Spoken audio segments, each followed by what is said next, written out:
1 2 3 4 bảy thùng này mũi điện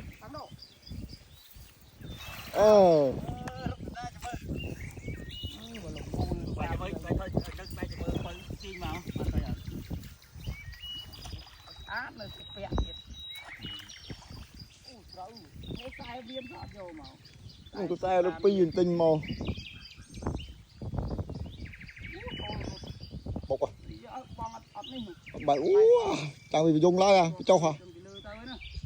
lô rồi cho lên dây vào cho sắt ra liền cái cho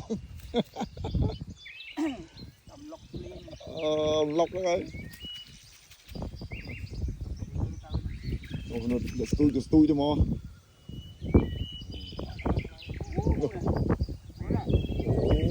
tay sắt à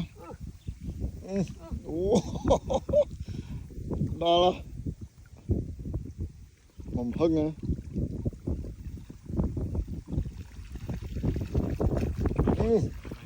học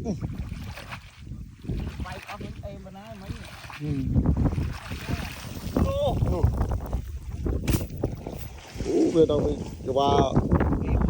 tôm tiên này tôm một tí đây này